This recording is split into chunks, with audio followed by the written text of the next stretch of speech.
Colocação do conector VTOP. Retire o lacre da tampa VTOP. Coloque o conector sobre a tampa. Certifique-se de que ele esteja bem encaixado. Se estiver, acione girando a alavanca. Nesse momento, o fluxo está livre. Higienização e montagem do conector VTOP. Retire o conector. Desrosqueie o bico. Remova a mola e faça a higienização. Cuidado para não perder a mola. Coloque a mola e rosqueie o bico conector. Desenvase com tampa VTOP.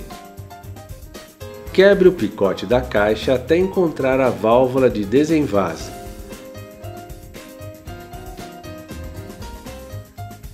Trave o anel inferior do bocal no recorte da caixa. Retire o lacre. Tombe a embalagem e acione a válvula.